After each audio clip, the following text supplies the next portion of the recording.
Meus amigos, que a paz de Jesus permaneça em nossos corações. Então hoje nós vamos falar sobre aqueles momentos derradeiros de Jesus na cruz, né? É interessante como começa o estudo de hoje, a frase do Evangelho, que está em João, no capítulo 19, versículo 28, é a seguinte: em seguida, sabendo Jesus que tudo estava cumprido. Então vamos guardar bem essa passagem. Aqui é interessante. Então, sabendo Jesus que tudo estava cumprido. Ó, reparem então que é tudo cumprido mesmo. Estava tudo conforme planejado, sem nenhuma falha, em detalhes, né? Nós vimos na vez passada bastante bem isso, quando nós falamos que até o tipo de roupa usada, não é? Até a divisão das vestes, o sorteio das vestes, quer dizer, coisas de detalhes pequenos, como até de roupa, você imagina, então, sobre o sofrimento da pessoa, sobre o tipo de morte, etc., né? Sobre o tipo, então, de passagem, como tudo, então, está devidamente planejado. Volta-se a dizer, o universo é um número. Está tudo matematicamente controlado. A única diferença é que nós não sabemos. Por que nós não sabemos? Porque nós não temos capacidade, nós não temos força para suportar. Não temos nem mesmo ciência para entender o detalhe, no detalhe, na fórmula matemática, né, de somatório de vetores, de reação de vetores, de tudo o que se passa na vida. Então, como nós não temos também ciência para compreender, não temos moral para também suportar, né? Não temos emoção para aguentar, então no nosso caso a gente não sabe.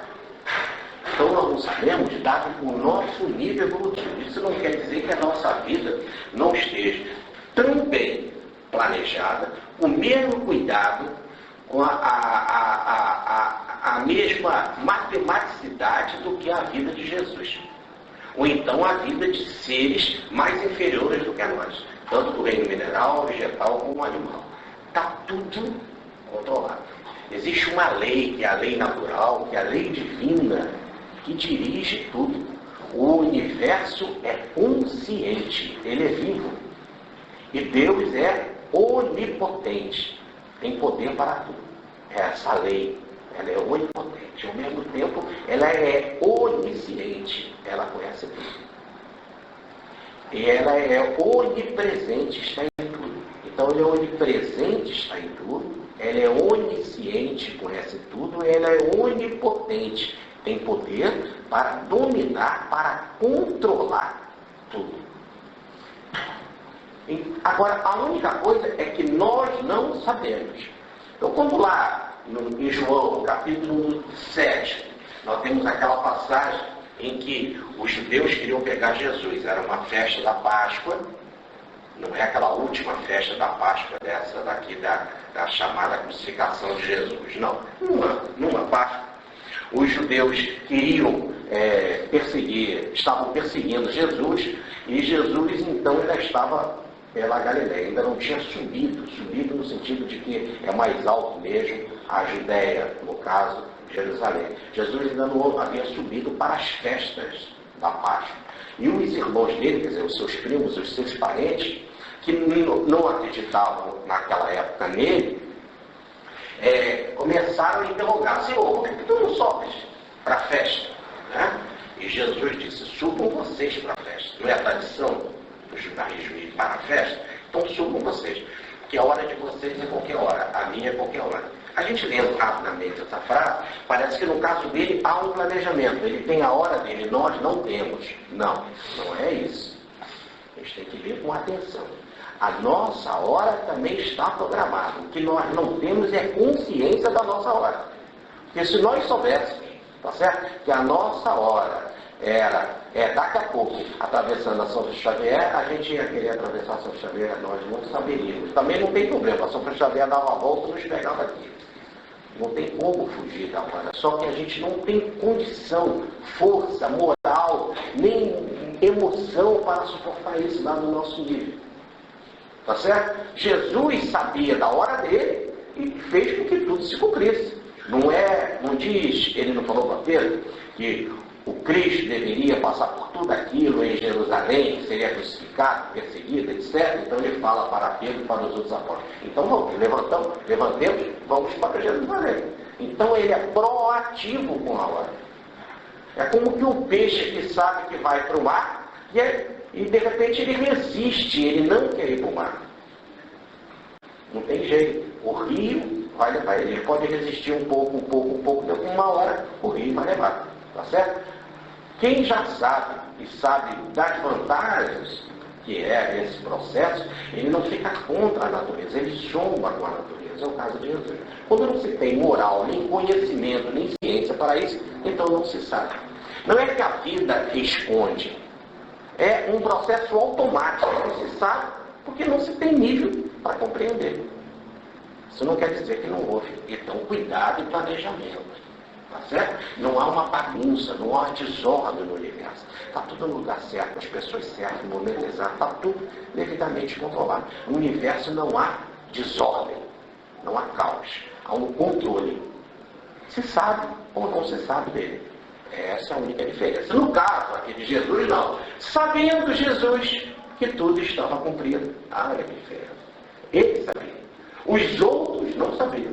Só vieram saber depois do acontecido. Depois que tudo aconteceu, aí eles começaram a olhar nas escrituras e começaram a fazer os paralelos. Ah, por isso que a escritura fala isso. Ah, por isso que falou. Mas já tinha acontecido. Aí os apóstolos descobriram e começaram a contar para a gente. Eles estavam no Evangelho e a gente viu também. A gente passou a conhecer, que no caso de Jesus é assim. Ora, então, vejamos aqui. Então, ele sabia que tudo estava cumprido.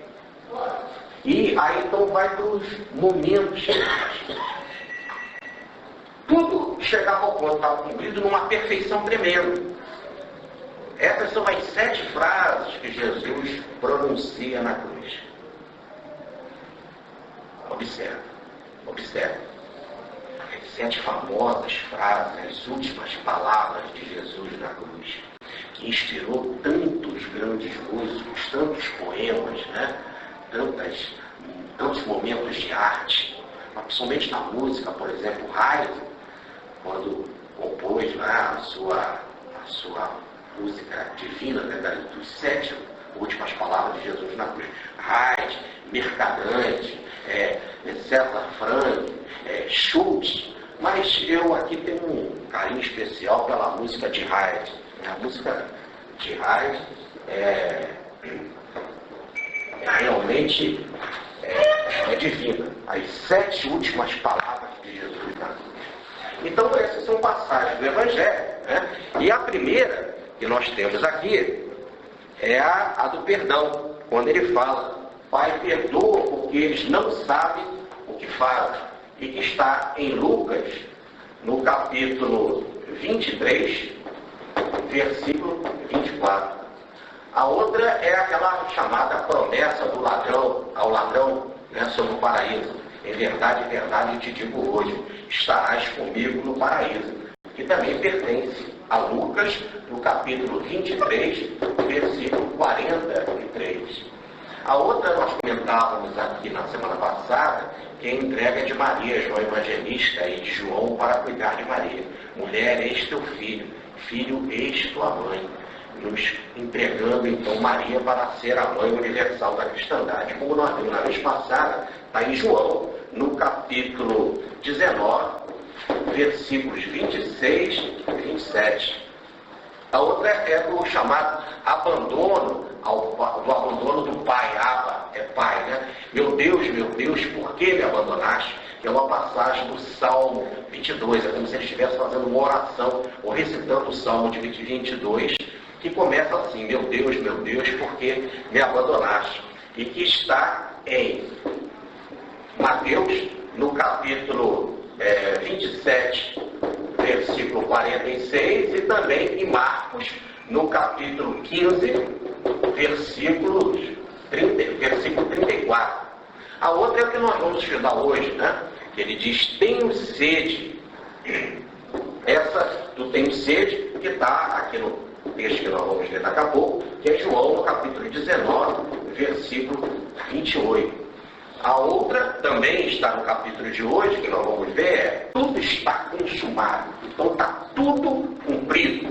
Então, no exato momento que está tudo cumprido, está em João, no capítulo 19, versículo 30. E por último, quando ele diz, então, como já está tudo consumado, ele então fala a sua última palavra, a sua última frase: nas tuas mãos, Pai, entrego o meu espírito, que está em Lucas, no capítulo 23, versículo 46. Então essas são as chamadas 7 palavras de Jesus. Então quando ele diz, né, quando o texto começa dizendo: sabendo Jesus que tudo estava cumprido até no detalhe das suas últimas palavras, que as palavras na cruz são 7, mostrando até nesse processo da crucificação uma perfeição que chega até com relação aos temas, porque o número 7 quer dizer perfeito, né? Na numerologia joanina, ou na numerologia de João Evangelista. Então até as palavras na cruz, como se tivesse a dizer assim, é uma sinfonia, de uma perfeição, de uma harmonia perfeita. Então nós vamos focar hoje essas duas. Já trabalhamos essa daqui do João, no capítulo 18, versículo 30, começamos a palestra assim: tudo está consumado. Aliás, o texto começa no versículo 28, falando que estava consumado e que ele sabia que tudo estava consumado. Ele sabia. E aí João vai repetir mais uma vez a frase de Jesus.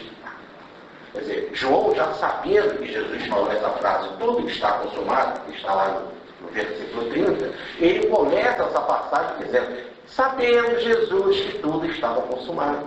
Então o versículo 28 nada mais é do que um reforçar daquilo que ele vai falar já na frente, que é o versículo 30. Então essa aí nós já comentamos, né? E já vimos também bastante na palestra passada sobre essa matematicidade do universo, né? Agora nós vamos trabalhar essa daqui: Pai, tem sede. Bom, perdão, ele diz: eu tenho sede. E aí quando ele disse que tinha sede, um soldado então pegou lá um isopo, quer dizer, uma cana, uma vara, e colocou uma esponja lá com vinagre e deu para Jesus. Aqui nós temos que ver essa coisa do vinagre, não é vinagre como nós temos aqui o nosso vinagre. E nenhum soldado está fazendo nenhuma maldade para Jesus.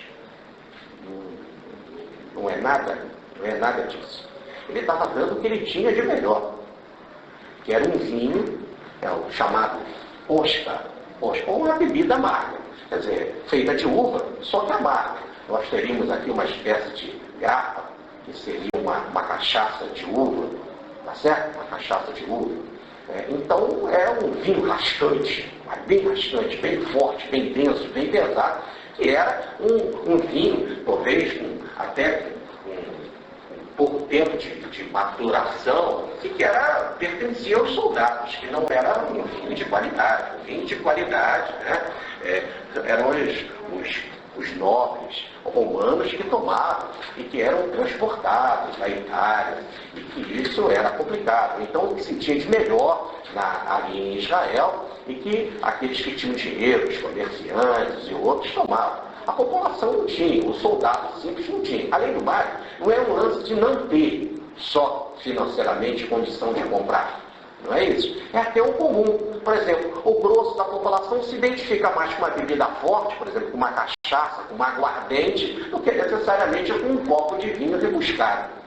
Não é isso? É mais fácil você ver a população tomando uma cachaça, e não quer dizer que ele está tomando uma coisa ruim, no sentido de querer fazer alguma maldade a alguém. É o gosto mais popular. Ainda mais diante de soldados, homens que às vezes passavam por flic, tinham de parar à noite ali de plantão, de guarda, essas coisas todas, então queriam uma bebida mais densa, mais forte. Essa fica a colocação. Então aqui não tem nada de complicado, só se traduz por final para dizer que não vinha azedo, amargo, mas que era o gosto dos guardas e que eles tomavam e apreciavam. Aqui eu quero abrir um parênteses aqui com esse negócio de comida popular, né? Comida popular e que quase sempre a gente coloca assim como desvalor, como por exemplo essa posca, esse vinho forte. Não é assim. É isso? É como se tiver as pessoas dizem, o vinho é de qualidade, a cachaça é de qualidade. Cachaças são de qualidade, é gosto de cada um. Agora é o caso, por exemplo, da feijoada. O nobre, lá, o que tinha dinheiro, lá o fazendeiro, o português, ele comia o lombinho, a melhor carne lá, aquilo que sobrava, era o rabo, o pé, a orelha, ficavam para os escravos. E aí surgiu a feijoada. Hoje, não é isso? Nós vemos aí na feijoada do Ricardo Amaral, no carnaval, se paga uma fortuna, não é isso? Vai lá na feijoada para comer o quê? Aquilo que era dos escravos. Então, nós temos que levar em consideração o que é ruim. Aqui não é um problema de ruim. É o que se tinha aqui, popularmente. Então nós temos um outro caso interessante, que vale aqui contar, de um restaurante em Nova York, famoso, chamado Limone. Esse restaurante, um grande chefe. E lá nesse limone está tocando um prato que ele serve, que é talharinha ou limone. E o que é isso? É o limão. Os soldados vinham da guerra, os soldados romanos, da época lá do Império Romano, eles vinham da guerra e eles andavam. Quando eles chegavam na Itália, eles chegavam no sul da Itália, na Sicília, para começar a subir para Roma, né, pegar a estrada Via Ápia, aquela estrada que Paulo, Pedro e todos passaram para chegar a Roma. Quando eles chegavam ali, entravam primeiro os oficiais, né? Os oficiais chegavam e entravam lá nos seus palácios ou nas casas de conforto e iam comer o que se tinha de melhor. O melhor peixe, o melhor vinho, assim, os oficiais. A guarnição não entrava direto na cidade, nem a cidade estava preparada para receber o exército. Além do mais, o exército a gente se preparava, tomar banho, se arrumar, para ter a tal parada militar em que eles traziam, então, os chamados, os presos, os escravos, aqueles que eles venceram na guerra, as riquezas que eles conquistaram e que vinham, então, depois, numa determinada hora, Roma ia se preparar, os principais políticos, os oficiais vitoriosos, ficariam na sacada dos palácios e haveria, então, a chamada procissão. É aí que o exército entrava. Então, o exército ficava acampado fora de Roma, esperando esta preparação, tá certo? Então, tinha de comer o que tinha. Então, eles inventaram um prato muito assim, podemos dizer assim, muito primitivo, muito bom, que é esse, a massa ao limone. Então eles fazem uma massa, né? Coisa bem primitiva, a massa. Você vê que é um conceito da época, né? Que é um conceito. Então eles faziam uma massa, pegavam o alite, que era um peixe assim bem popular, bem para pobre, é o que tinha, aí pegava a leite, batia o alite com bastante salsinha, batia, e iam jogando azeite italiano. Azeite bem o popular, né? Mas popular italiano. Então mexiam aquilo, batiam, botavam alcaparra, coisa bem popular na Itália. Aí batiam, jogavam depois limão, coisa bem popular na Itália. Aí eles pegavam depois raspa de limão, colocavam ali, misturavam, esquentavam aquele azeite, jogavam em cima do macarrão e tomavam uma coisa bem popular que é vinho branco. Então, esse é um prato chamado talharim ou limone, só para guarnição, para os guardas, né? Eu estou falando assim, eu estou tentando me controlar por causa da água na boca. Isso quer dizer que eu não fui oficial, eu fui guarda daquela passagem, porque meu subconsciente está lembrando dessas vitórias, né? Beleza, Estélio. Então, entenderam? Aqui eu estou fazendo só essa introdução para entender. Esse negócio de... É como se tivesse dado para Jesus esse talharim ou limone. Aqui os escravos dariam para Jesus feijoada. Então não é que você está dando coisa ruim. Estava dando o que tinha de melhor para eles. Essa aposta era a bebida deles. Tudo bem? Aqui? Então tá. E aí, no caso, quando deram isso, por quê? Porque Jesus falou essa frase aqui, tenho sede. E quando ele disse que tenho sede, eles deram essa bebida para ele. Ora, e isso era para se cumprir essa escritura, porque também no Salmo, no capítulo 69, versículo 21, já estava lá no Salmo, tenho sede. A própria frase já estava no Salmo. Tudo bem? Só que tem uma passagem no Salmo, muito interessante. Existe um outro Salmo, que é o Salmo 63:1. Há um Salmo 63:1, que é, no caso aí, uma frase em que o orante, aquele que estava orando, ele dizia assim, o Salmo é uma oração, né?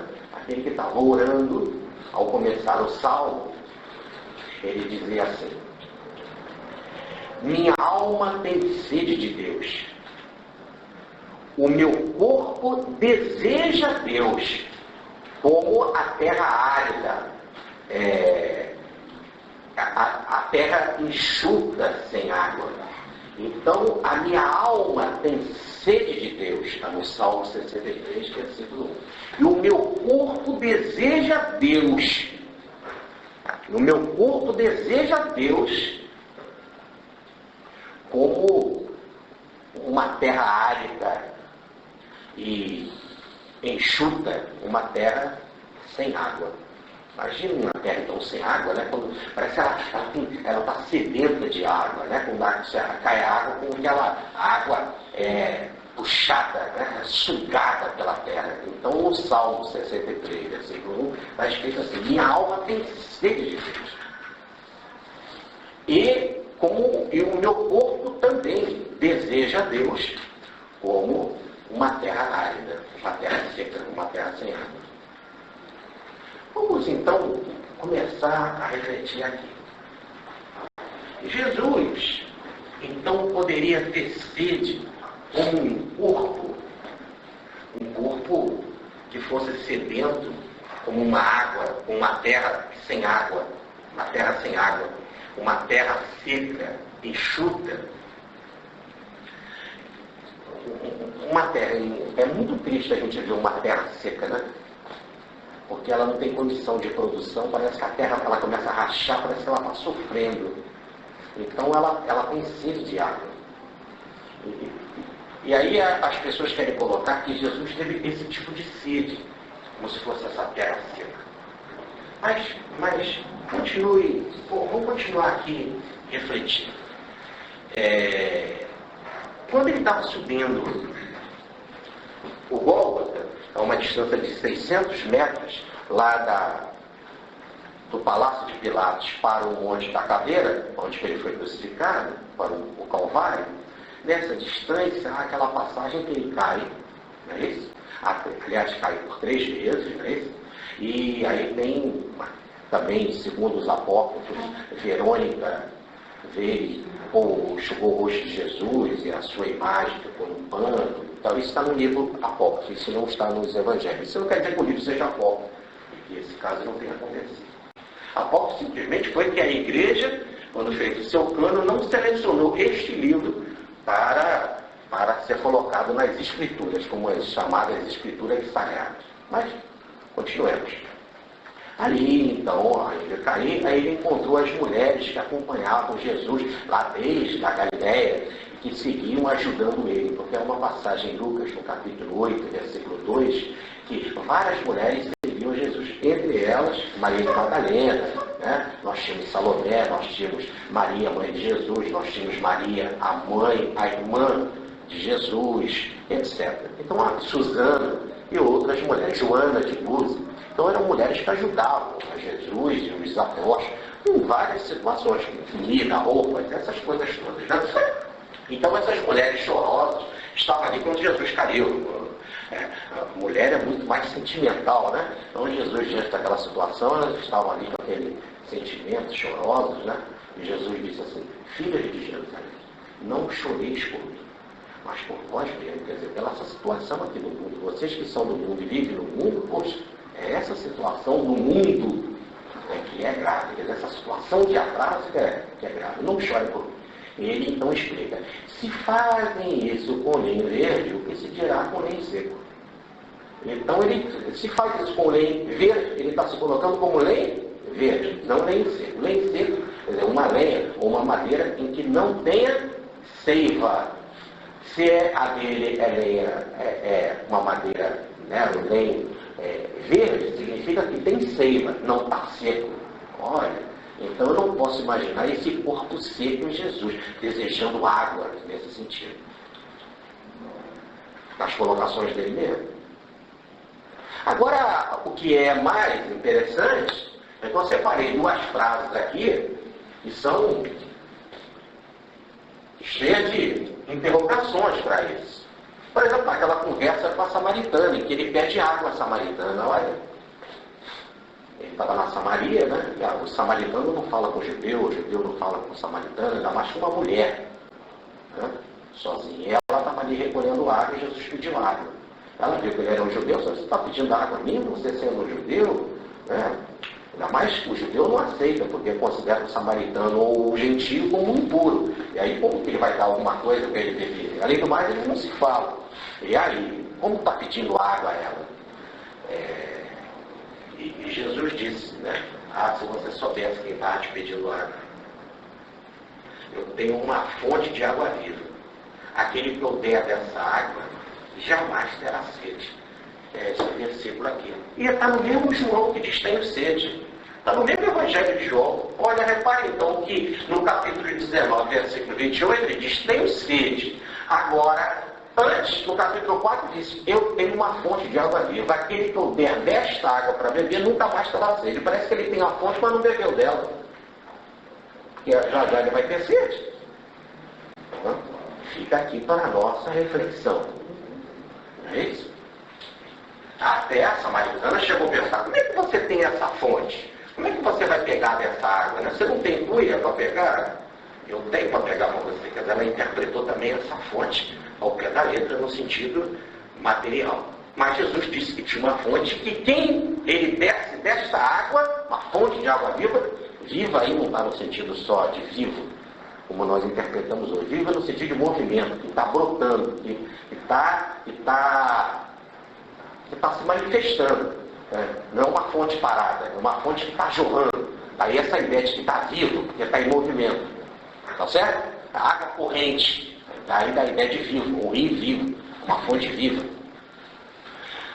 Agora, o mais grave ainda é que em outra passagem, também em João, no capítulo 6, versículo 38, está lá escrito: quem eu der desta água jamais terá sede. E aquele que crê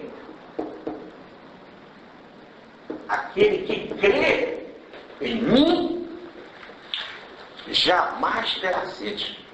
Então, se eu tiver fidelidade a ele, eu jamais terei sede. Agora, então parece que ele não crê nele. Porque se ele estava com sede. Agora, quem tiver fidelidade a ele, crença nele, união com ele, jamais terá sede. Mas ele estava com sede. Então, ou ele não cria nele, ou ele não tinha essa fonte, ele dava para os outros e não usufruía da fonte. Então isso tudo tem que ser levado em consideração. Agora, repare que quando a gente coloca aqui as 7 frases da Bíblia, eu disse que elas formam um conjunto, por isso que os evangelhos eles não podem ser lidos só separados. Por exemplo, se eu pegar só Mateus, vou pegar só João, vou pegar só Marcos. Há um conjunto que precisa ser trabalhado. Repare bem, para se formar a tal harmonia, que é o número 7, da passagem da cruz, da cena da cruz, para eu ter as 7 frases, a ideia de harmonia, de sinfônica da cruz, eu tenho a relação de todos os evangelistas, ó, Lucas, Mateus, Marcos e João. Eu tenho 3 citações de João, 3 citações de Lucas e uma de Mateus e Marcos que se repete. Agora é interessante que, se eu ver na sequência, repare bem, primeiro ele começa perdoando a todos. A primeira frase, perdão total. Não importa o que você fez, Pai, perdoa. Segundo, a promessa de consolo para todos. Todos aqueles que desejam são consolados. A informação é essa. Em verdade, eu vos digo, estarás comigo no paraíso. Em verdade, te digo hoje. Tem uma vírgula aí que precisa ser entendido. Não é em verdade, te digo, hoje estarás comigo no paraíso. Não é que hoje ele estaria no paraíso, é um problema de vírgula. Em verdade, te digo hoje, vírgula, estarás comigo no paraíso. É um consolo. Quer dizer, quando você pagar o seu carro, quando você evoluir, um dia você vai estar no paraíso. Tá certo? Confia. O paraíso é para todos.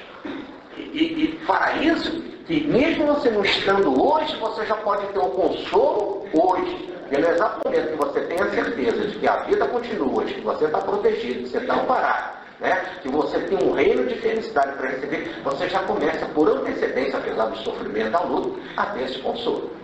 Por exemplo, o espírita, aqui na ausência da alma, na comunicação dos espíritos, na reencarnação, na evolução da pluralidade dos mundos habitados, ele sofre como qualquer outro.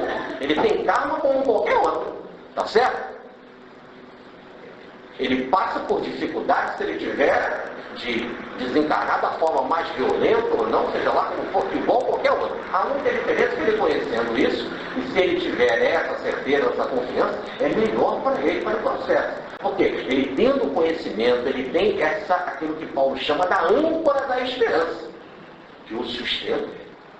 É isso que Jesus estava passando para aquela pessoa, para ele e para toda a humanidade. A âncora da esperança, da promessa de que se a gente se arrepender, se a gente mudar, o paraíso está aberto para todos.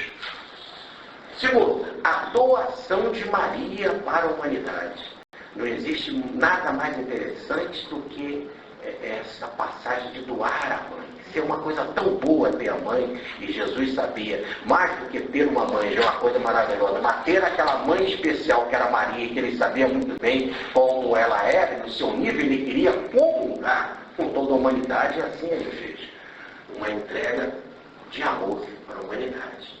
Evidentemente, agora, acaba, então, o primeiro grande bloco dessas 7 frases.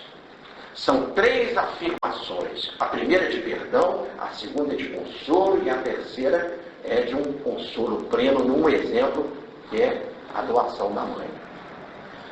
Nos deixando a esperança de um cuidado materno para a nossa vida. Agora começa uma série de outras 4 frases, que são as frases dos chamados sofrimentos de Jesus, né? Quando ele passa pelo abandono do Pai, quando ele passa pela sede, que é o que nós estamos analisando, quando ele diz então que agora não tem mais jeito, está tudo pronto, está tudo consumado, tá certo? E aí só tem então a palavra final de se entregar a Deus. Agora, vamos, antes de falar dessa tem sede, vamos analisar essa daqui superior. A essa, ou anterior a essa, que é do abandono. Muita gente diz que essa frase não é verdadeira, porque não foi João quem falou. Porque João era o único testemunha que estava na cruz. Então, estava Mateus, como Mateus não estava ali presente, ou pelo menos parece que não estava presente, e Marcos também só entra para o cristianismo mais tarde, então não estava presente, e além do mais ele recebe o evangelho de Pedro, as informações para escrever seu evangelho de Pedro, né? E Pedro não estava ali presente, então pode dizer que eles ouviram uma frase que não era a de Jesus. É até possível, historicamente, que essa frase não é de Jesus. Só que ela está no texto do Evangelho como sendo de Jesus. E aí é aquele negócio, né? Está escrito assim. E não adianta a gente tentar fugir da realidade. Foi colocado por ele, como sendo dele. Então, não é mais fácil, porque eu não concordo com a frase, dizer então que ela está errada, simplesmente porque eu não concordo. Não. Por que não pensar numa compreensão melhor da frase? Não é isso? Mas observem também que se deve dar valor a que João escreveu, porque João era testemunha ocular, e aqui no texto está escrito isso,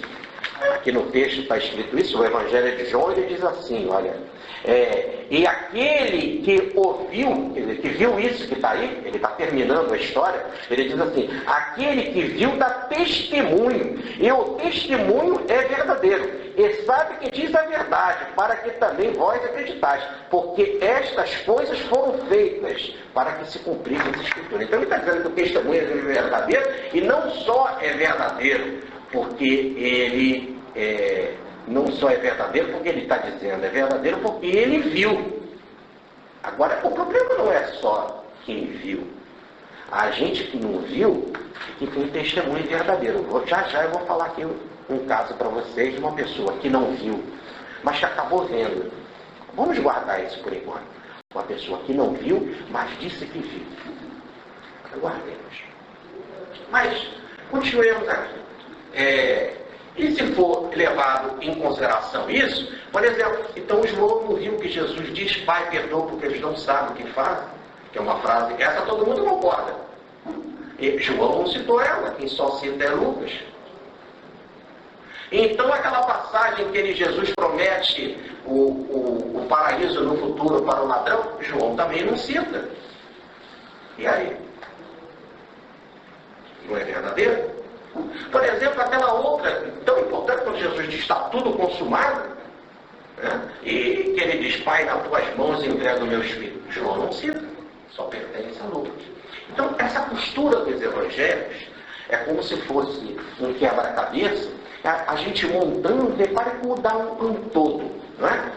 São peças que se unem e que você não montou em uma determinada situação, mas aí tudo junto como uma peça, uma sinfonia maravilhosa.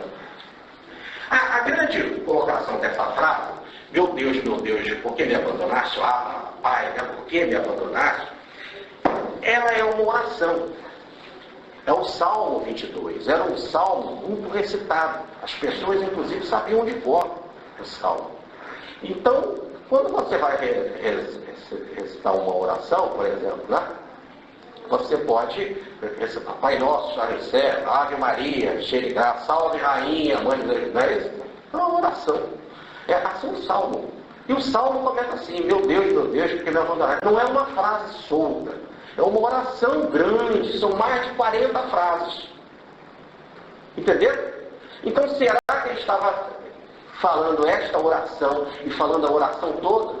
E aí ele só colocou a primeira frase da oração e para o judeu, sabe a frase toda, como se Jesus estivesse dizendo assim, vamos supor, você está lá num momento lá vai passar por um sacrifício lá qualquer, por exemplo, vai para a fogueira, ou vai ser trucidado pelas feras, etc. Aí ele vai dizendo, olha, assim, fulano se comportou assim. Certa altura diz, Pai Nosso estás no céu. Pronto. E aí ele disse tudo está consumado. Não precisa dizer a frase toda. Quando ele Pai Nosso no céu, se subentende, ele Pai Nosso no céu, santificado seja o vosso nome. Entendeu? Ele só botou a primeira frase do salmo. Então, nada impede de historicamente você estar pronunciando esta frase. Esse salmo, essa oração toda. Que é o Salmo 22. Versículo, Salmo 22, versículo 1. Então, estava recitando o Salmo todo, porque é logo no começo, a primeira frase do Salmo, como do Pai Nosso estás no céu, não precisa o Pai Nosso todo. Ave Maria, cheia de graça, não precisa ela toda. Salve Rainha, não precisa o texto todo. Creio em Deus Pai Todo-Poderoso, não precisa o credo todo. Dá essa intenção. Além do mais, nada impede também, como nos fala Revelações, espíritas, que a frase pode ter sido dita por um dos ladrões. E ali alguém pensou que tivesse sido dita por Jesus. Não importa. Pode até que historicamente seja isso, e é bem plausível. Agora, o que acontece é que no texto de Mateus e Marcos está colocado como sendo de Jesus. Agora, nada daqui é complicado. Vamos entender evolutivamente essa frase. Certa vez, os apóstolos estavam comendo. Pegaram milho, pegaram frutos do caminho e começaram a comer. E era dia de jejum. E eles perguntaram ali, os fariseus, as autoridades religiosas, sabendo que era dia de Jesus, se aproximaram de Jesus e falaram assim: ô mestre, os seus discípulos no jejum, uma situação formal ao pé da letra. É isso? Jesus disse: enquanto o noivo está presente, não é necessário de jejum. É caso de uma festa. Por enquanto o noivo está presente lá com a noiva, a festa está rolando, como que você vai fazer jejum? Né? Você vai para uma festa de casamento, eu não como, não quero comer. Não. Mas a gente está fazendo jejum. Isso é desagradável. Você está numa festa. Por enquanto o noivo está presente, todo mundo come. Mas depois que o noivo vai embora, aí se você está em jejum, ou não quer parar de comer, ou quer parar de comer, você para de comer. Tá certo? Se não for um glutão, aí agora não pode, é na frente do noivo, né? Ficar aquela cara de tri, não, estou de jejum, eu não quero comer. Não é isso. Então, para que o noivo estiver presente, eles comem. Jesus está aqui dando a ideia: eu sou o noivo com quem a gente tem que casar, se unir ao pensamento de Jesus. Por enquanto que ele está presente, a gente não faz jejum. No exato momento que você está presente diante de Jesus, você não tem jejum de nada. Eles precisavam de pão, tinham pão. Precisavam de peixe, tinham peixe. Precisavam entender uma parábola, Jesus explicava. Precisavam entender uma frase, Jesus explicava. Tinha uma dúvida, uma relação a tal coisa, Jesus fazia. Aparecia um doente, eles não sabiam curar, como foi um caso lá de uma obsessão. Jesus disse: esse caso é assim que se cura. Ele foi e curou. Então, por enquanto que Jesus está presente, quer dizer, o noivo está presente, não faltava nada para eles. Nem de comida, nem de presença, nem de informação, nem de explicação, nem de tudo. Jesus supria.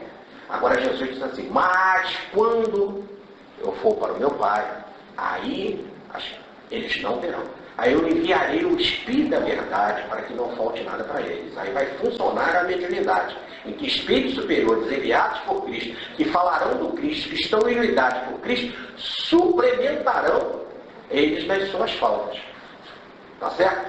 Mas diz ele, e fora que eles agora, não tendo Jesus, eles vão ter que fazer uma força para captar essas mensagens espirituais. Vão ter que se purificar, porque se o médium não se purifica, ele não capta coisas superiores. Se o médium for bronco, ele só vai captar o quê? Mensagens broncas, mensagens inferiores. Para eles terem os seus problemas, as suas necessidades solucionadas, eles vão ter que elevar o seu patamar. Então é importante, daí dizer Jesus: por enquanto que eu estou presente, eles têm tudo. Agora, quando eu não for mais, aí eles vão jejuar. Mas para que eles não fiquem em carência no jejum, eu envio o Espírito da verdade. Só que eles têm que se esforçar para se unir esse Espírito da verdade. Bom, mas então se eles se esforçarem para se unir ao Espírito da verdade, é uma coisa importante, porque eles vão se elevar. Se Jesus ficasse aqui, eles não fazem um esforço. Se você está diante de um médico, e o médico dá informação, você vai perguntando e ele vai dizendo tudo. Agora, quando você não sabe, você tem que fazer esforço, você tem que entender, você tem que pegar o livro, você tem que estudar, você tem que começar a se dedicar. Por enquanto você ganha tudo isso mole, você vai fazer esforço de quê? Então é aquela série de passagens que eu já contei aqui para vocês, do nosso amigo, o militão Ferreira lá de Goiás, que levava os oradores por toda a parte do Brasil, que chegavam lá em Goiás, ele que levava com o seu carro, a sua variante, para as várias cidades ali da localidade. Até o Chico Xavier, que transportou eu, aqui no meu caso, né? Trouxe um compadre masculino do Boixá, o professor Dorinda Amorim, o Edivaldo, ele que pegava o carro, ele que transportava, chamado, que a gente brincar de médico de transporte. Ele tinha lá uma variante, ele vendia os remédios nas farmácias, era distribuidor farmacêutico, né, de produtos farmacêuticos. Ele aproveitava para chegar naquela cidade lá, resolver os seus produtos farmacêuticos e levava os oradores. E por isso ele não estudava doutrina. doutrina, porque aquele orador ficava ali no carro, toda hora chegava o orador lá em Goiás, ele ficava conversando com o cara, tirando dúvida, e fazendo pergunta, e todo mundo está respondendo. Imagina, Chico, Divaldo, o nosso Newton Boechat e tantos outros, o professor Linda Amorim, então todo mundo explicando para ele, ele não estudava a doutrina. Ele vivia às custas dessas informações que as pessoas davam para ele. E por enquanto a viagem, às vezes 2, 3 horas de viagem, mais, puxa, quanta coisa que ele não conversava. Ele sozinho, com aquele orador, né? Aquele conhecedor da doutrina, mas então ele ia usufruindo do tema. Um dia ele se aposentou. Aliás, até foi interessante que uma vez nós chegamos lá, ele foi nos transportar, e ele disse, vamos lá no aeroporto, pega a mala, vamos para o aeroporto botar a mala no carro, no aeroporto não, no estacionamento, né? Botar a mala no carro. E não cheguei, procurei lá a variante, né? Ele tinha azul, e não achei. Eu falei, não, meu carro é esse daqui, é o Corcel 2. O Corcel 2 era famoso, né? Quando ele foi lançado, comparado com uma variante, puxa. Aí ele falou assim, eu disse, nossa, já está com o Corcel 2, que bacana. Ele disse, puxa, aquela variante fez tanta caridade, transportando oradores, que já reencarnou como o Corcel 2. Ele já estava danadinho, né? Um dia ele se aposentou, resolveu, então, estudar doutrina. Ele disse assim, quer saber de uma coisa, eu vou transportar esses oradores, mas agora, em vez de estar fazendo pergunta, eu vou discutir esses assuntos doutrinários com esses caras. Vou pegar e estudar. Pegou a obra de Kardec toda, leu, começou a estudar, riscar a obra de Agostinho, Leon Denis, André Luiz e tal.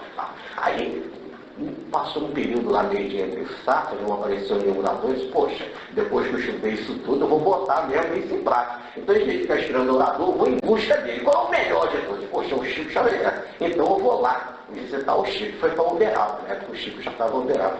Então, ele foi para Uberaba, chegou lá, entrou na casa do Chico, e aí o Chico lá conversando com as pessoas, ele dava adeozinho, cumprimentava, e o Chico não dava nada. E conversaram com um, falavam com o outro, e nada deu atenção a ele. E aí, depois que atendeu todo mundo, que só ficou ele e o Chico, aí o Chico passou por ele e fez, oi, foi embora. Aí ele segurou o Chico e disse, poxa, eu estudei isso tudo, rapaz. E você não está me dando atenção, Chico? Ele falou, então, agora você é espírita, né? Quer dizer, eu não preciso perder tempo com você, eu tenho que conversar com os outros que não têm essa crença, que não têm esse conhecimento. Agora você já tem que estar fazendo o quê? Conversar sobre o quê? Vai sofrer fazer isso, doutor, vai divulgar. Tá certo? Agora você já é espírita. Então foi um conhecimento assim interessante. Então uma coisa com os apóstolos. Jesus estava ali, eles sabiam tudo. Não precisavam jejuar nas suas dúvidas, nas suas buscas, nos seus interesses, até mesmo nas suas fontes. Tinham pão, peixe, tinham tudo. Agora, quando Jesus fosse embora, aí eles iam jejuar. E para captar o Espírito de verdade, eles tinham de se purificar, de se preparar para isso. Estaria à disposição deles o Espírito da verdade? Estaria, mas eles tinham de estar refinados para isso. Daí, colocar Jesus muito bem. É necessário que eu vá para que ele venha. Se eu não for, o Espírito da verdade não virá. Quer dizer, esse Espírito verdadeiro que os apóstolos captariam e que manifestariam, por enquanto você está na mordomia, não vem. Por enquanto você está na vida fácil, não vem. Então a evolução se processa assim, a evolução se processa por carências. A evolução se processa com essas saídas do Espírito. Quando o Espírito sai, não quer dizer que ele te abandona. Jesus não está dizendo que abandonou eles. Mas foi um exercício muito interessante. Saindo, eles tiveram de fazer um esforço para buscar. Esse é sempre o processo. Esse é sempre o processo. Os santos falam dessas saídas do Cristo, né? Aqueles Santa Teresa d'Ávila, São João da Cruz, Francisco de Assis, né? Falam, somente São João da Cruz e Teresa d'Ávila, falam da noite sem estrela, da noite sem luz, né? Quando o Cristo, eles tinham essa visão crística, no êxtase, né? E de repente essa visão deixava de acontecer e eles entravam numa angústia, numa solidão, numa sede deste encontro. E aí tentavam se esforçar para buscar um encontro mais alto. É assim que é o processo evolutivo. Agora vamos falar de uma coisa aqui. Umas palestras atrás, nós precisávamos para preparar esse tema. Aliás, nós falamos sempre isso, mas precisamente umas 3, 4 palestras atrás, nós detalhamos aqui bastante sobre a queda espiritual.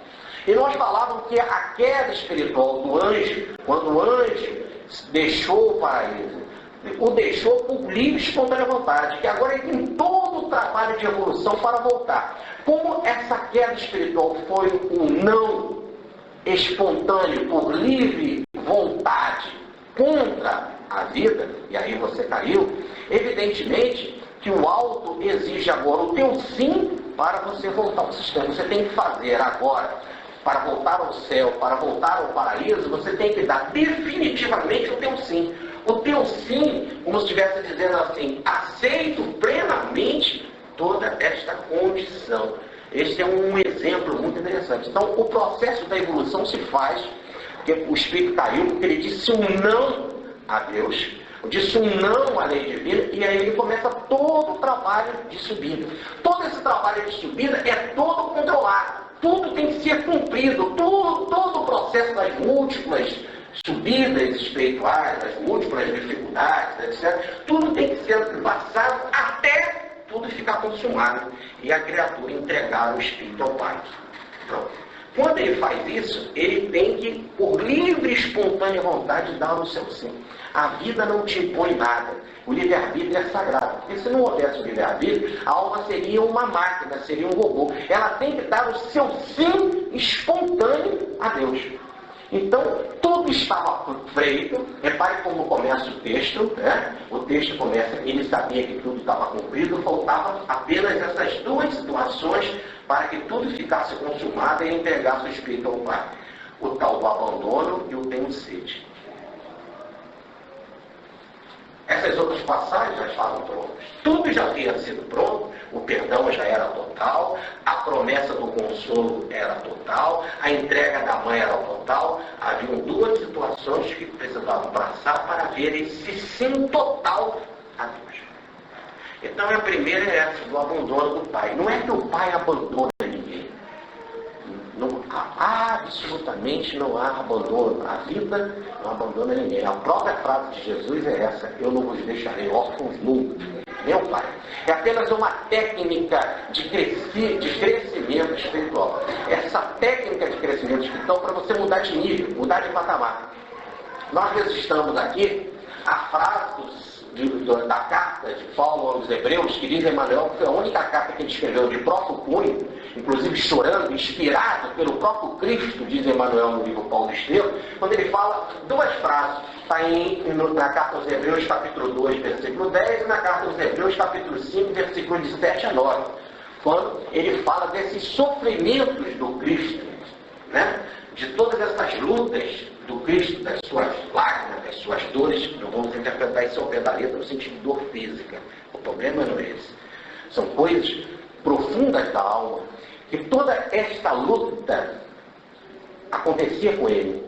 O Cristo sofria tudo isso para passar a ser sumo sacerdote da ordem de Melquisedeque. Quem passa a ser porque não era. Ele era um dotado da graça. Passou a ser um superdotado da graça. A graça é a manifestação de Deus. Então ele era um sacerdote, era um dotado da graça. Se a graça é a manifestação de Deus, ele era um dotado da manifestação de Deus.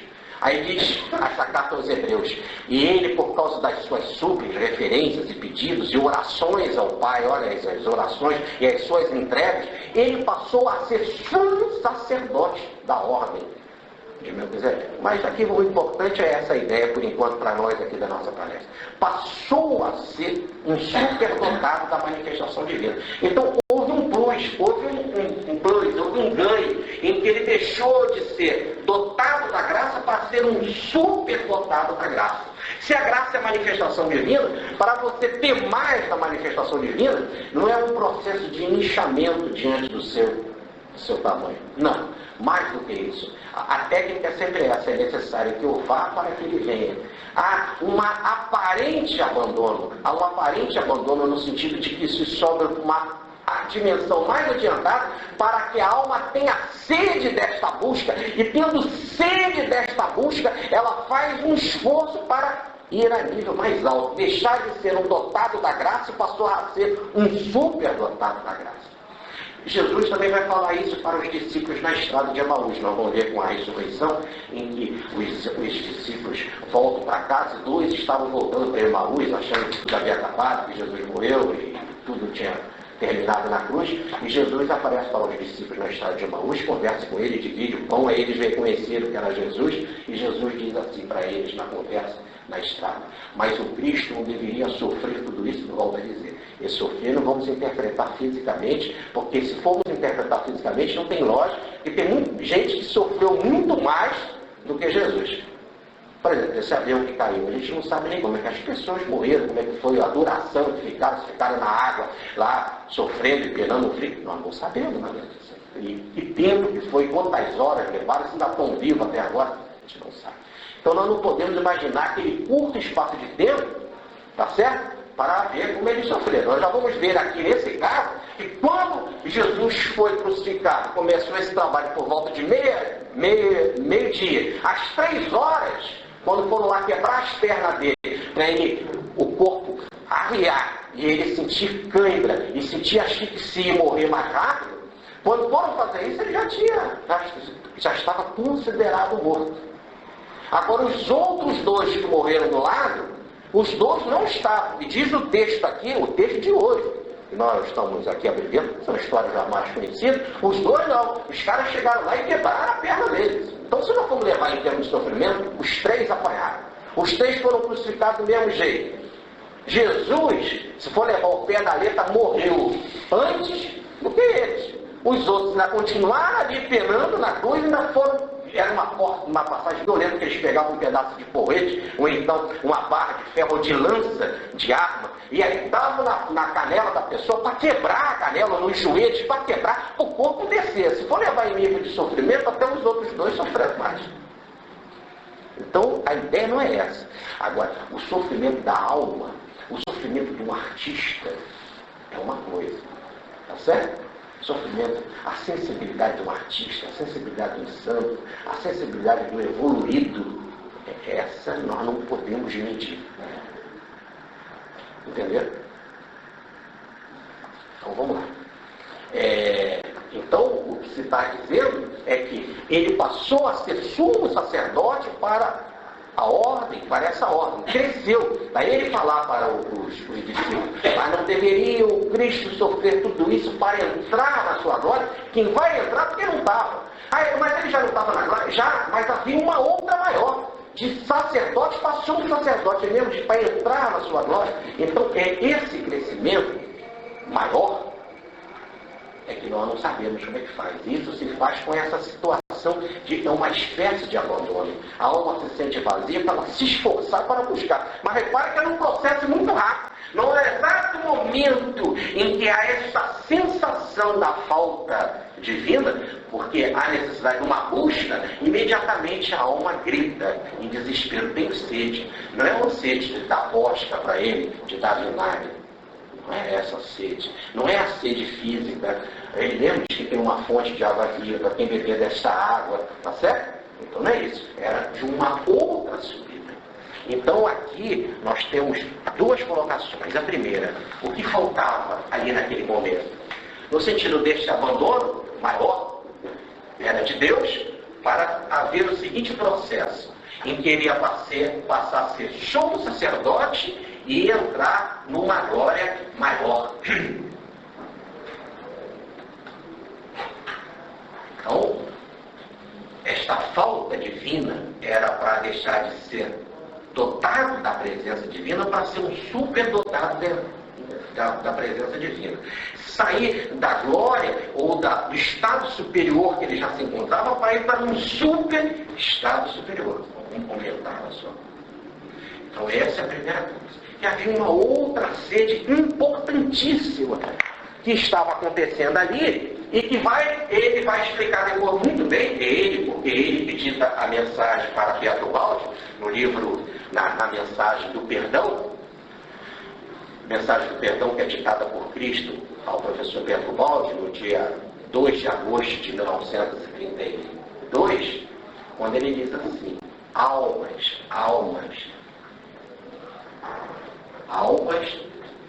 eu peço.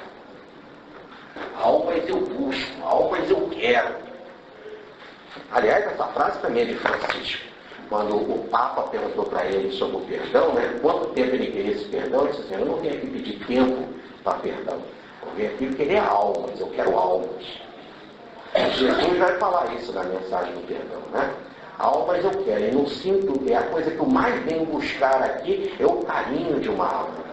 É esse vazio de almas, essa sede de ter pessoas que o compreendam, que o queiram, que aceitem a sua mensagem. Essa é uma sede que ele tem até hoje, ele tem sede de nós. Ele está conosco, tá certo? Mas ele tem uma sede da gente, porque a gente não está com ele nos ama, ele fica conosco sempre até que a gente se liberte. Então tem duas buscas. A primeira é a sede que ainda existe até hoje de almas, que somos nós, né? Ele nos bebeu pela nossa aceitação de amor, e essa outra do chamado crescimento espiritual. Então esse abandono não é um abandono no sentido de que se dane, não. É uma técnica de crescimento espiritual, em que a alma vai encontrar uma super visão mais ampla, de uma maior glória, de uma maior manifestação da presença divina. Por isso, a colocação, então, do tenho sede. Ora, é assim, então, que tudo está consumado. Porque no exato momento em que ele diz que eu tenho essa sede, e que o soldado vai levar a tosca para ele, e ele não nega o que o soldado estava fazendo, porque era um carinho que o soldado estava fazendo, no início do processo, quando dão para ele uma bebida entorpecente para ele não aguentar, para ele não sofrer na cruz, essa ele recusa, ele não quer. Ele vai com o processo consciente da sua caminhada na cruz. Se nós estudarmos essa passagem, nós já vimos isso aqui, deram para ele uma bebida forte, que era para ele subir na cruz meio que adormecido nesse processo. Ele não aceitou isso, mas agora não. Agora o soldado está fazendo um gesto carinhoso, quando ele fala que tem sede, e deu a bebida lá do soldado e tal, mas era que o soldado tinha de melhor. É que você dá uma cachaça para a pessoa que você tem. E às vezes, como é importante, né? Você está num frio, chega morrendo de frio e está numa situação, e aí tomar uma cachaça, tomar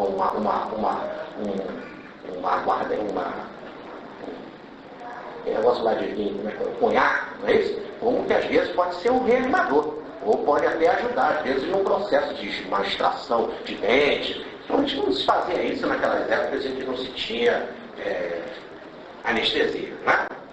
Então, ele não nega o que o soldado fez, mas não era isso que ele estava buscando. Ele estava buscando uma sede muito mais profunda. As almas humanas e do super encontro com Deus, né? A sua maior glória. Com isso, ele realiza o processo, ele se esforça automaticamente, é só um lapso de tempo, só para mostrar como a técnica funciona. Isso não quer dizer que isso estava faltando nele, que não era uma carência dele, era simplesmente para mostrar como funciona esta técnica, para mostrar então que estava tudo consumado. Chegou ao ponto de realizar tudo que tinha realizado, ao ponto de mais, não só realizar tudo, mas por realizar tudo, crescer de nível, passar para nível mais alto, passar de sumo sacerdote para super sacerdote, passar de uma glória para uma glória muito maior. Então tudo foi consumado, inclusive consumado no sentido de se conseguir esse estágio mais amplo. Quando se consegue esse estágio mais amplo, automaticamente se diz: Pai, então nas tuas mãos entrego o meu espírito, porque tudo foi feito conforme a tua vontade. Aliás, começa esse processo ele dizendo que essa era uma vontade divina. Se eu pudesse, eu não tomaria este cálice, mas que não seja feita a minha vontade, mas a tua vontade. Aí ele começa fazendo a vontade do Pai, cresce espiritualmente, inclusive é da vontade do Pai. Esse aparente afastamento de dimensão mais ampla, ele busca o Pai numa super condição de união com ele, numa super glória, tudo fica consumado segundo a vontade do Pai, tudo está cumprido, então ele entrega o Espírito ao Pai. E diz o texto de forma bastante consciente. Ele faz essa entrega, e nesse exato momento, tudo estando consumado, deixando pender a cabeça, rendeu o Espírito. Quando uma pessoa morre, tudo está consumado. E pendendo a cabeça, entrega o Espírito. Não é assim? A pessoa está mal. Aí, então, de repente, pendendo a cabeça, eu contei aqui na vez passada o caso da minha mãe. Não foi o falecimento dela, acho que foi na vez passada que nós falamos. Então, como é que foi? Eu estava em pé lá dela, ela sentada, e teve uma visão espiritual.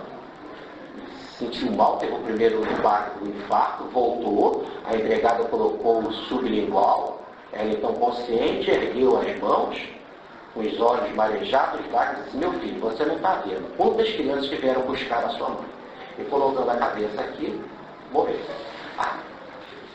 Então ela não deixou, a cabeça caiu, e ela desencarnou, ou entregou o espírito. Tá certo? Aqui no caso de Jesus é diferente. Observe, muito diferente.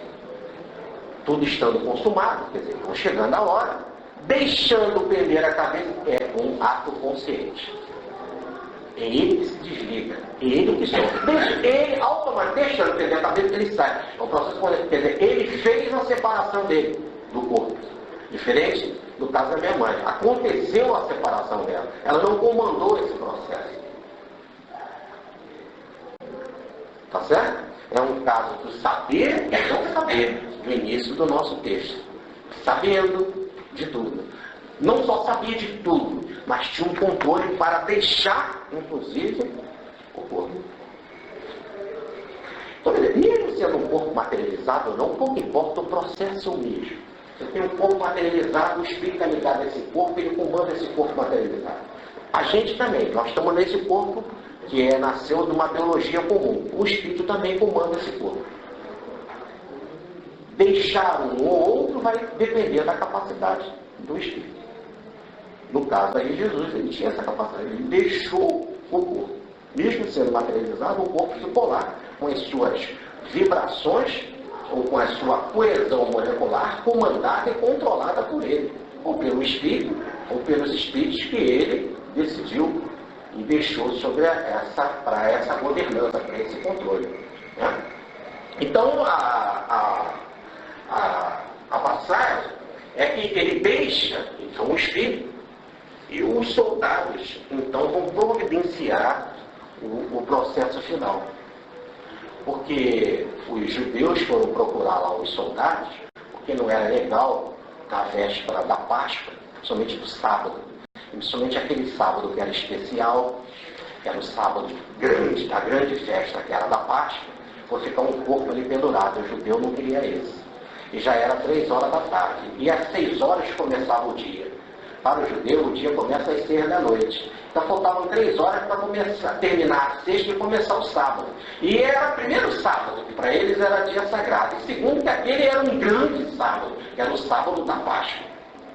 Então, eles iam comemorar a Páscoa. Então não convinha numa festa assim um corpo ficar pendurado, aqueles sofrimentos, abusos, vão lá começar a comer, aquelas coisas todas. Então era melhor tirar o corpo dali. Então para isso os caras tinham de morrer. Então eles foram pedir a intervenção dos soldados para apressar o processo. Repara que eles conheciam muito bem de crucificação, porque todo dia acontecia crucificação. Não era nada de excepcional. Todo dia estava se matando gente lá.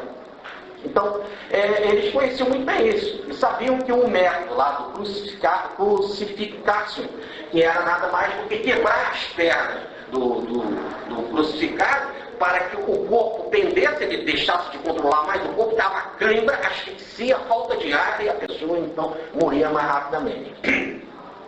No caso, vieram então os soldados para fazer isso, não só com relação a Jesus, mas com relação aos outros também, porque não podia ficar ali então um corpo pendurado. E aí eles foram quebrar a perna do outro, quando chegaram para quebrar a perna de Jesus, então parece que Jesus não estava no meio. Isso aí eu acho que é meio assim, porque diz a parte, quebrou a perna do um, aí o cara passa por aí, imagina o soldado, não vou deixar isso, agora eu vou pro outro. O soldado bruto já aproveita e já vai logo quebrando, não vai depois voltar para quebrar a perna do outro. Mas sim, ele está em detalhe, está no meio e tal, isso aí no nosso universo, diz o texto apenas que ele quebrou a perna do primeiro, depois quebrou a perna do outro, e aí quando vai quebrar a perna de Jesus, parece que Jesus então era o do outro extremo, né, com relação à ida do soldado, aí ele já estava morto. No caso, já estava morto, no sentido dele, ele deixou o corpo. É assim que nós vemos, ele pendeu na cabeça, ele deixou o corpo. Então, nesse sentido, ninguém tem autoridade primeiro para matar ninguém. Todo esse controle é feito pelo plano espiritual. Nós já vimos isso, né? Só existe a morte quando há ruptura do cordão fluídico. Jesus não deixou o corpo. Ora, e aí no caso, eles vendo então que Jesus estava então na aparência de morto, né, e aqui para o lado físico, o que vale é isso, para os soldados, para as autoridades, Jesus estava morto, e então eles puderam pedir para descer Jesus da cruz. Só que o corpo pertencia ao Estado. Tinha de alguém solicitar um juiz ou autoridade, tá certo? Essa autoridade cederia o corpo. Como no caso de Jesus era meio esquisito, que eles diziam que ele ia ressuscitar, que ele era rei, podia ter levante popular, etc., precisava de uma autoridade maior. Por isso que alguém importante do Sinédrio, que foi José de Arimateia, vai pedir o corpo de Jesus. Mas isso é história para a nossa próxima palestra. E aí o corpo, então, ia ser descido da cruz. Mas aqui paramos no caso do quebrar as pernas. Quando foram quebrar as pernas dos outros, quebraram. Quando foram quebrar as pernas de Jesus, não quebraram. Aí João dá mais um adendo. Isso também é para se cumprir as Escrituras. Porque está lá no Salmo, no capítulo 34, versículo 20. Os nossos ossos, os seus ossos não serão quebrados. Ou não terão os ossos quebrados. Tudo bem? Está no Salmo, capítulo 34, versículo 20. Até nisso, quer dizer, repare que nem um detalhe. O soldado vem para quebrar, na hora que vai ter um quebra dos outros, mas no caso dele não, porque já está morto, ele não precisa quebrar. O Salmo já dizia, os seus ossos não serão quebrados. Mas por causa de quê?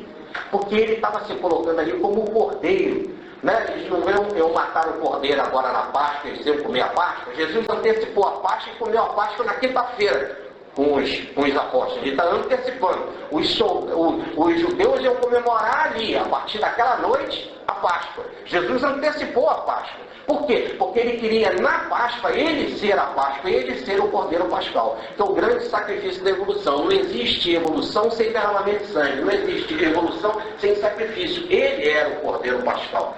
Ora, mas então por que nenhum osso seria quebrado? Porque já é antigo. Está lá no Êxodo de Moisés, no capítulo 12, versículo 46. Quando você vai fazendo uma oferenda a Deus, os ossos do animal, no caso do cordeiro, não devem ser quebrados. Mata o animal, divide o animal para comer, fazer a oferenda a Deus, mas só os ossos não serão quebrados. Aqui eu quero lembrar o caso da Páscoa para vocês, como é que foi. Os judeus estavam presos no Egito, eles iam ser libertados na noite, não tinham tempo a perder, tá certo? Eles iam matar um cordeiro, iam pegar o sangue do cordeiro, iam marcar com a porta, para dizer, essa porta aqui é a porta de judeu, para que o Espírito Divino, quando passasse, pudesse identificar uma porta ou não, se há uma necessidade de um ritual desse, né? Mas assim era a regra, e eles iam comer o cordeiro pascal, iam comer ervas amargas, que eram as primeiras ervas que ele encontrasse, e o pão sem fermento, porque não dava tempo de esperar para fermentar, porque no outro dia eles tinham já de sair batidos para fugir do Egito. Então, mas nesse pedido para a divisão do cordeiro, os ossos não deveriam ser quebrados. Porque diz o texto, o cordeiro tem que ser perfeito.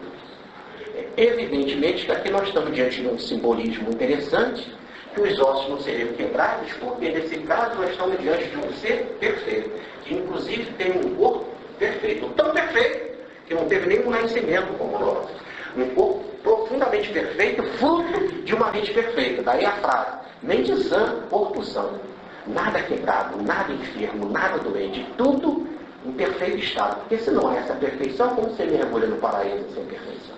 A perfeição é sinônimo de que o espírito, a perfeição física, significa que é uma perfeição espiritual. Porque quando o espírito é perfeito, o organismo é perfeito. Mente sã, corpo são. Por isso que nada poderia estar quebrado, ou falho, ou com defeito, ou tudo perfeito. E o Evangelho não fala em um minuto em que Jesus tinha alguma enfermidade, alguma doença, nada, nenhuma dessa situação. É tanto isso, dele ser colocado como cordeiro, que João Batista, quando apresenta ele aos seus discípulos, em que Jesus vinha passando do outro lado do Rio Jordão, João Batista vai dizer assim, também está no Evangelho de João, no capítulo 29. João Batista aponta ali para Jesus. Eis ali um cordeiro de Deus. Ele é o cordeiro de Deus, por quê? De Deus, porque é um cordeiro divino, no sentido de ser profundamente perfeito. Tá? E nada deveria ser quebrado, ou ter alguma enfermidade, etc. E aí termina a passagem, de uma forma maravilhosa, dizendo que também estava escrito que todos iam olhar aquele traspassado. Aquele que foi traspassado pela lança, o soldado vai enfiar do lado de Jesus, lado direito de Jesus, vamos falar isso aqui agora, e vai ver aquele traspassado e vai ver todo aquele modelo, aquele homem foi ferido, com coroa de espinho, todo machucado, etc., toda aquela situação. Termina, então, esta passagem do Evangelho, quer dizer, essa sinfonia da cruz, com essas frases perfeitas, João radiografando a seguinte passagem: nada então seria quebrado, porque tudo nele é perfeito, sem mancha, está tudo arrumadinho, perfeita harmonia, e também diz o seguinte: por isso que em outro lugar diz as Escrituras, verão o que transpassaram. Todos verão aquele que transpassaram, quer dizer, todos verão a Cristo. É como diz o Livro dos Espíritos na pergunta 625, ele é modelo. Todos verão. Ficará claro, todos vão radiografar aquela cena. E é tão interessante radiografar tanto esta cena, esta visão, que passou ela pela história como a visão mais conhecida com relação a Jesus. O que a gente mais vê sobre Jesus é a cruz e o Cristo crucificado. Nas igrejas estão sempre isso. Raramente na igreja você entra e vê um Jesus em ascensão, Jesus ressuscitado. O que 99% a gente vê é o Cristo na cruz, aquele modelo. Isso verão.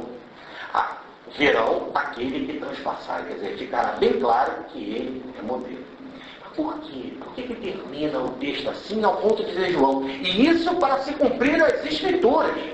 Porque também as Escrituras já falavam isso, que ele ficaria ali como modelo, como presença, como visão para todos.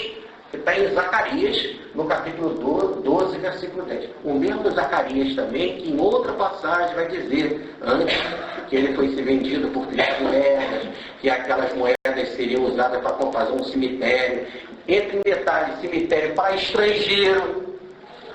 Zacarias, como profeta, também captou tudo muito bem, ao ponto de captar isso, essa frase: todos verão o transpassado. Ou verão ali naquele momento na cruz, em que ele vai ser modelo, ou então através da história, quando é a imagem do Cristo mais conhecida do mundo, que é aquela do crucificado com a marca do lado do que foi traspassado. Mas por que isso? Porque esse é a prova do lado nosso aqui, do nosso mundo físico, de que tudo foi cumprido.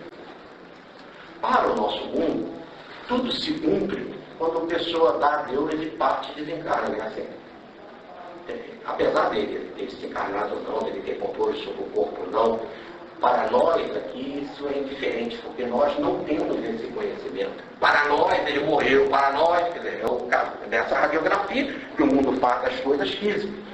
Então, para nós, não adiantava ele sair antes da cruz, antes de tudo, e dizer: olha, está tudo cumprido, a Deus, o Pai não quer sacrifício, eu já estou em harmonia com o Pai, vamos embora. Para nós, assim não funciona. A gente vai dizer assim: tá vendo? Para ele tem vantagem, para mim não, eu tenho que passar pela fogueira, eu morro de tsunami, eu morro debaixo do carro, eu morro de tifo, eu morro de tuberculose, mas para ele, não. Então, para que tudo está cumprindo, para mostrar que não tem vantagem para ninguém, todo o Espírito pede para que tudo seja cumprido igualzinho. Ele quis dizer, não havia necessidade. Para que tudo seja cumprido igualzinho para todo mundo, para não dizer que haja diferença, está ali a prova. Agora, para todo mundo, quem olhar, vai dizer: ele foi até o final do processo, cumpriu tudo que tinha de cumprir, está ali. E para nós o resultado é físico. Então, como resultado físico, a cruz é o final de processo, dizendo: cumpriu tudo. Não teve uma vantagem, assim, de um privilégio. E privilégio para a gente é conseguir alguma coisa por fora, levar alguma vantagem e não passar por determinadas coisas. Não, no caso dele, cumpriu tudo. Então, esse é o modelo. Então, como se estivesse dizendo, para a gente também. Se aconteceu com ele, com a gente também tem que acontecer tudo. Me ajuda aqui, doutor Bezerra, me faz isso aqui, irmã Sheila, me faz aqui, Francisco de Assis, quebra um galho para mim aqui, Nossa Senhora. Veja bem, por que não fizeram com Jesus? Não vão fazer contigo. Evidentemente, mas será que eu tenho condição de receber essa força? Se você não tem, divide em prestação, mas você vai cumprir tudo que você tem que cumprir. Só porque você não recebe de uma vez, porque você não tem bala na agulha para suportar. E Deus é um Deus de misericórdia que não dá fardo pesado além das forças de ninguém. Então, como você não tem força, divide as prestações. Mas você vai ter que passar por tudo, como ele passou. E ali é final de ciclo, ali fechou o processo. Nós vamos também passar por tudo e fechar também o nosso processo. Ele é o modelo, está lá claro. Como é que é o modelo? Cumprir tudo que tem que cumprir. Então, como que tem que ser o meu modelo? Como é que eu tenho que proceder? Cumprir tudo que tem que cumprir com a minha vida. É isso. Até eu realizar também a minha evolução. Não há diferença. Mas diz o texto, e aí é interessante,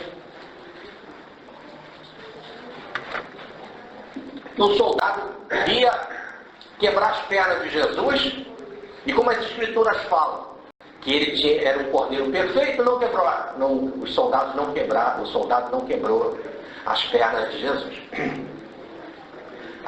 Mas pegou a lança, enfiou do lado direito, a tradição diz que o texto não fala que é lado direito ou esquerdo. Uns dizem que até do coração, mas nada impede de chegar ao coração pelo lado direito.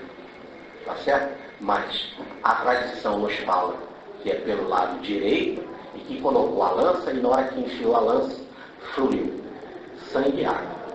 E o apóstolo fala isso, o evangelista apóstolo, que é no caso João, fala de forma surpreendente: saiu sangue e água. E aí todo mundo fica assim, mas como pode? De cadáver não sai sangue.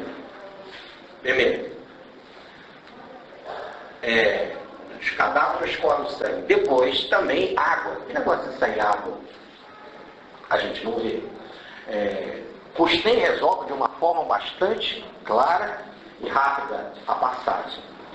Quando o Costem vai até depois insistir sobre esse assunto, Costem vai dizer o seguinte na revelação espiritual. Quer dizer, os espíritos dos evangelistas voltam e nos contam a seguinte passagem sobre o próprio evangelho que eles escreveram.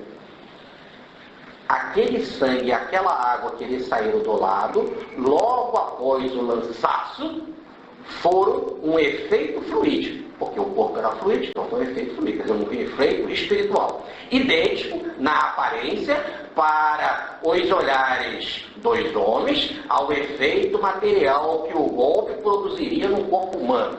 Então, os tem está dizendo, o que aconteceu com ele, saiu água e sangue, é igualzinho na aparência, só que foi fluídico, que era um corpo materializado, mas é igual na aparência do que aconteceria com o ser humano.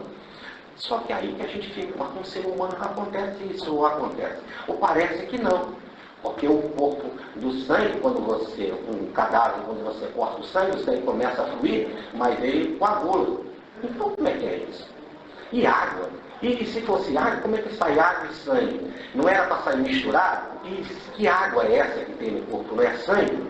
Bom, aí o Rustem vai continuar trabalhando isso. Quer dizer, agora é o Rustem encarnada e vai perguntar então mais uma vez aos espíritos, querendo trabalhar essa situação, né? Ele chega a dizer assim: muitos há que pretenderam que ele não estava morto no Gólgota, por causa disso depois ele aparece ressuscitado, e a prova disso está que quando ele foi ferido, né, correu sangue e água do lado do lançaço. Quer dizer, se fluiu algo assim, então é porque ele não estava morto. Será que isso é verdade? Por exemplo, o Alcorão de Maomé interpreta assim essa passagem. Nós já estudamos isso aqui quando nós falamos sobre os muçulmanos. Mas o Stein então vai além e diz assim, mais uma vez reafirmando: nada, pois, de surpreendente havia em que o sangue, mesmo que fosse sangue humano, então não é porque era o sangue fluídico de Jesus, como se fosse porque ele era materializado, não. Mesmo se fosse humano, quer dizer, das pessoas daqui, estivesse ainda suficientemente líquido para se apresentar nos bordos da ferida, quer dizer, em volta da ferida, em torno da ferida, separando-se das partes aquosas que contém e que dele se desassociavam a dar-se a coagulação. Então nada impede que também rolou um líquido E que ali esse líquido se desassociou do coágulo. Então, o que o Stein está dizendo, que o que aconteceu com ele é igual ao que acontece com todo ser humano. Correu o sangue, na hora que correu o sangue, formou um coágulo. E daquele coágulo saiu o líquido. Puxa, isso a pessoa está falando em 1866. Quer dizer, os Espíritos. Primeiro ele disse que o processo é como o de qualquer humano. Depois ele volta a dizer, falando de coágulo e líquido que sai de coágulo. Será que é assim? Além do mais, a gente sabe que nem sempre o sujeito lá morre e se a gente aperta ele lá e fura ele, o sangue necessariamente não corre. Coagula, como é que é esse negócio? E água? Que negócio é esse de sair água? Que água é essa? Agora, vamos para o extremo. Está dizendo que o corpo dele é especial. Quando vai para o caso da explicação, não. É um processo humano normal. Até mesmo, além de ser um processo humano normal, que acontece nos seres humanos, como que acontece? E até mesmo quando há coágulo, o coágulo se desfazendo, também solta líquido. É assim? Então eu trouxe aqui o livro, e aí a gente com isso pode fechar a nossa palestra. A Paixão do Cristo, escrito por Pierre Barbier. O nome do livro, A Paixão do Cristo segundo o cirurgião. Então ele era um cirurgião que pegou vários cadáveres e crucificou para ver como é que funciona o cadáver. Então esse que a gente está falando de asfixia, isso e tal, lá, como é que é? E outra coisa, pegando vários cadáveres, furando, e principalmente com 1 hora, um dia, que a lei lá na França exigia isso, um dia de duração, né? Então, um dia, imagina no caso de Jesus que só tinha horas ali para lançar, só 1, 2 horas no máximo 2 horas recebeu lançado. Então, ele pesquisou cadáveres só com um dia de falecimento, no máximo um dia. Quer dizer, pode ficar tudo dentro dos conformes aqui no caso de Jesus. Eu não vou explicar isso tudo aqui, mas é muito interessante a gente ler e saber. Então, vou pedir o Stênio para ler para a gente. Acompanhe, a gente só vai fazer uma leitura e de vez em quando eu vou parar a leitura e fazer pequenos comentários. Apenas guardem isso, que é um cirurgião que está escrevendo através de experiência. Ele vai dissecar cadáver, vai furar cadáver, vai botar seringa dentro do cadáver, vai tentar puxar água e sangue, ele vai depois pegar uma faca e enfiar uma faca de cirurgia, uma faca maior de dissecar, para saber, para dissecar cadáver, ele está fazendo de cirurgia, aí no caso é de autópsia, tudo bem? Então ele vai usar todos esses 2 métodos para ver o que acontece, como é que se tem água, se tem sangue, se tem coágulo, o que é, se tem líquido que sai do coágulo. Acompanhe. Aqui. Experiências do cadáver, o sangue. Em uma série de corpos para autópsia, executei várias experiências. Numa série de corpos. Então não foi num só, não. Tomei primeiro uma agulha comprida, adaptada em uma grande seringa. Localizei o nível da chaga, enterrei rapidamente a agulha no 5º espaço intercostal direito. Então aqui, ó, no lado direito, não no lado esquerdo, no lado direito, entre a 5ª e a 6ª vertebra. Ali ele enfiou a seringa, com a agulha comprida. Sem cessar de aspirar, apontando sempre para dentro e para o alto, e um pouco para trás. Para cá, para o alto, que é o meio. O coração não fica na esquerda. Isso aí é coisa popular. O coração fica no meio. A ponta dele de baixo é que vai para a esquerda. Tá bem? E no meio. Então ele apontou a seringa e foi para essa direção. Entre os 9 e 10 centímetros, penetrei na aurícula direita e como continuava a aspirar, então vamos lá. Ele passou pelo pelinho e entrou na aurícula direita do coração. Enchi a seringa de sangue líquido. Então lá na aurícula direita é lotada de sangue. De cadáver de 1 hora. Então tem sangue ali. Líquido, não está coagulado. Enquanto atravessava o pulmão, a aspiração continua, não trouxe líquido algum. Então passando, então não tem nada a ver com o pulmão. É só ali na aurícula direita que tem sangue líquido. e na de baixo também. Só que aí só vai acontecer depois que o corpo está para baixo, pela gravidade, e o sangue fica para baixo, então não sobe. Ele estava na cruz, não é isso? Então só a aurícula direita que pegou esse sangue líquido. Entendendo em seguida, nas mesmas condições, uma grande faca de amputação. Agora ele tirou a seringa e fez com uma faca, para ver se um objeto maior se aconteceria a mesma coisa. Na mesma profundidade, abriu a aurícula direita e o sangue escorreu ao longo da lâmina. Então o sangue escorreu, então estava líquido. Então está certo que João viu. Todas essas experiências foram seguidas, evidentemente, de dissecação e feitas em cadáveres de mais de 24 horas, de acordo com o regulamento das necrópsias Franceses. Letra B, a água. O sangue... Só um minutinho. Então correu o sangue líquido. Pode correr água também? Agora vamos ver por causa da água. A água. O sangue vem, portanto, naturalmente, do coração. E em tal quantidade não poderia vir senão dali. Mas de onde veio a água? Já notaram nas minhas primeiras necrópsias que o pericárdio continha sempre... Pericárdio que envolve as aurículas, a esquerda e a direita, tá certo? Que o pericárdio continha sempre uma quantidade de serosidade, que é o hidropericárdio, suficiente... É o líquido seroso, que na interpretação popular se chama de água. Suficiente para que se visse escorrer pela incisão da folha parietal. Então não via só escorrer o sangue, mas via junto com o sangue esse líquido seroso, gorduroso. Em certos casos, chegava a ser até muito abundante. Porque ele fez mais de um corpo. Teve casos lá que era abundante. Tornei a tomar minha seringa e empurrei a agulha muito lentamente, ao mesmo tempo que ia aspirando, sem interrupção. Assim senti a resistência do pericárdio fibroso, e logo depois de tê-lo perfurado, aspirei notável quantidade de serosidade. Então ele enfiou a agulha e antes de chegar à aurícula direita chegou o pericárdio. E ali ele aspirou e na seringa não tinha sangue, tinha água. Ou o líquido seroso. Tá certo?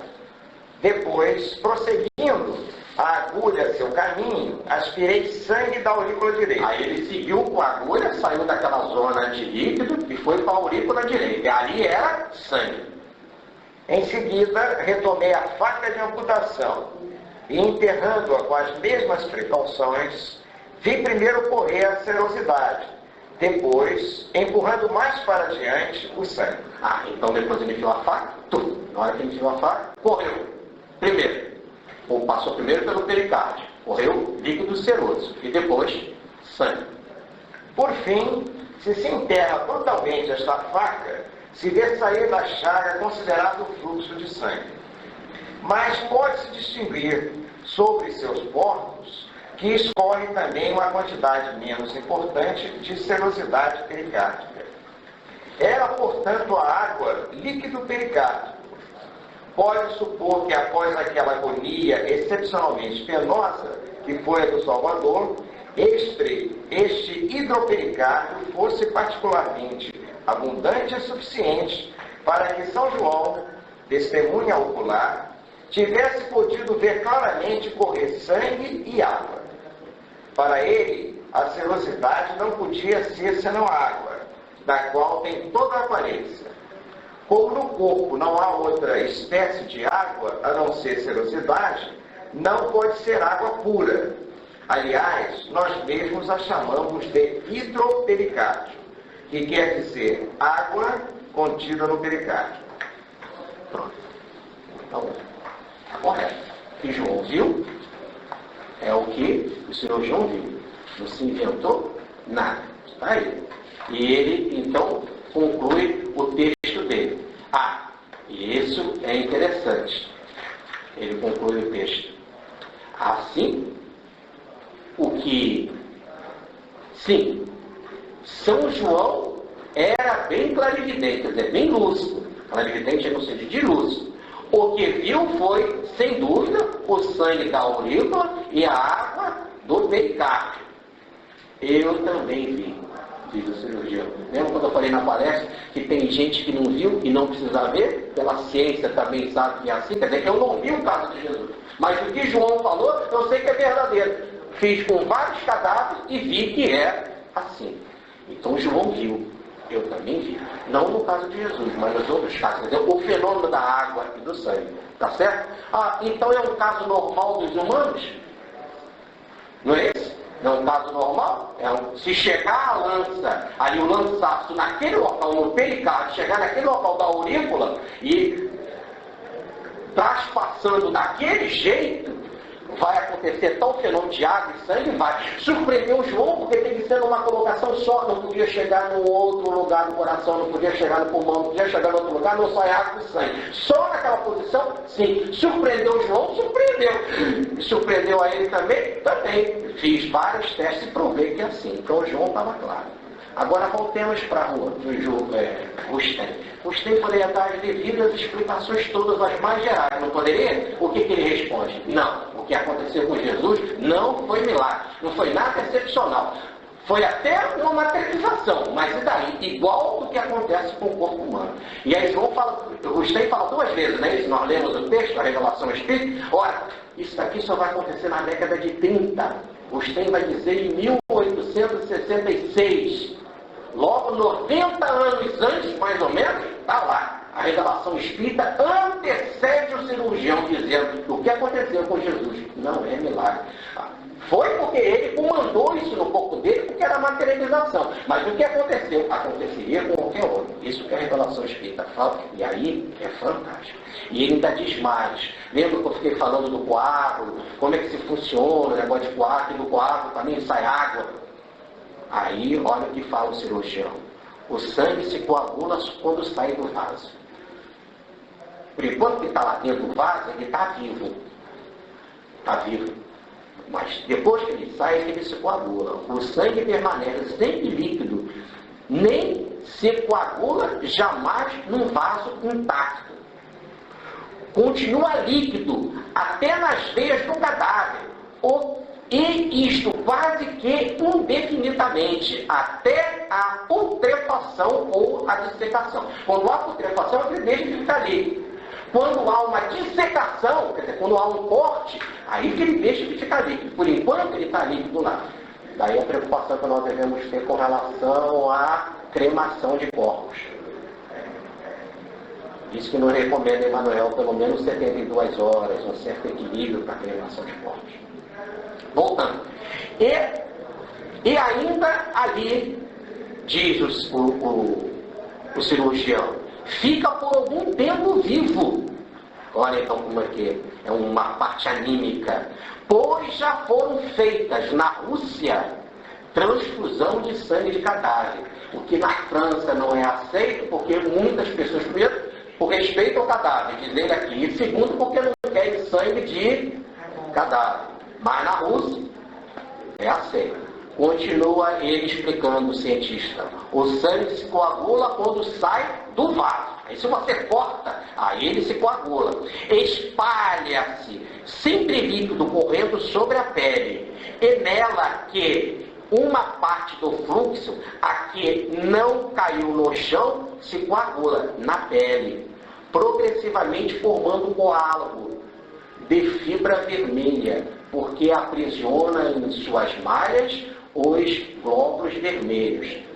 Segundamente, quer dizer, depois, esse coágulo se contrai, exudando em sua parte líquida o sérum, que se espalha em volta dele do coágulo. O coágulo e o sérum, aí não estou falando daquela água do pericárdio, não. Sai o sangue do corpo, o sangue corre pela pele, ele começa a se coagular, forma um coágulo. O coágulo se contrai na pele, quando ele se contrai na pele, forma o tal do sérum, que pode até manchar as roupas, se você botar uma roupa na pele ali, como é o caso do sudário de Jesus perfeito. No centro, que é o coágulo, e o sérum, que é aquele líquido que escorre do coágulo, que fica na periferia do coágulo. Mas não se deve falar de fluxo de coágulo. Excedar e de sérum, não há.